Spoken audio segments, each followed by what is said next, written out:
ಮಿಂಚು ಧಾರಾವಾಹಿ ಬರ್ತಿತ್ತು. ಆ ಮಿಂಚು ಧಾರಾವಾಹಿ ಬಂದಾಗ ಜಗದೀಶ್ ಅಂತ ಪಾತ್ರ ನನಗೆ ತುಂಬ ಅಚ್ಚುಮೆಚ್ಚು ಪಾತ್ರ ಅದು ಜಗದೀಶ್ ಅನ್ನೋದು.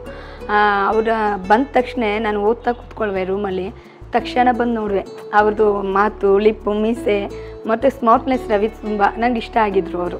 ಆದಮೇಲೆ ಜೂನ್ 12ಕ್ಕೆ ನಮ್ಮ ಮದುವೆ ಇತ್ತು. 9ನೇ ತಾರೀಕು ನಾಟಕ ಇತ್ತು. ಜೂನ್ 9ನೇ ತಾರೀಕು ಅವರೇ ಬನ್ನಿ ಅಂತ ಕರ್ಕೊಂಡೋದ್ರು. ಫಸ್ಟ್ ಟೈಮ್ ಅವ್ರ ಜೊತೆ ಗಾಡೀಲಿ ಕೂತಿದ್ದು. ನಾನು ನಾಟಕನೇ ನೋಡಿಲ್ಲ, ಅದೇ ಫಸ್ಟ್ ನಾಟಕ ಅಂತ ನೋಡಿದ್ದು. ಒಬ್ಬ ಅವ್ರ ಗತ್ತು ಅಲ್ಲಿದೆ ನೋಡಿ ಫೋಟೋದು. ಆ ಗತ್ತು, ಅವರ ಮಾತು, ಅವ್ರ ಶೈಲಿ, ಯಪ್ಪ ನಾನು ಕಳ್ದೋದೆ ಸರ್ ಅವತ್ತು. ಮುಗಿಸ್ಕೊಂಡು ನಿಮ್ಮ ಹತ್ರ ಬರ್ತಾರಂಗೆ ರವಿ ಅವ್ರನ್ನ ನೋಡಿ ಏನು ಹೇಳಿದ್ರಿ ನೀವು? ಹೆಂಗಮ್ಮ ಅಂದರು. ಸೂಪರ್ ಅಂದೆ. ಸೂಪರ್ ಅಂದೆ. ರೆಡಿ ಆಗ್ಬಿಡು, ಜೊತೆಗೆ ಬರುವೆ ಇನ್ಮೇಲೆ ಅಂದರು. ಇನ್ನು 3 ದಿನಕ್ಕೆ ಮದುವೆ ಇತ್ತು.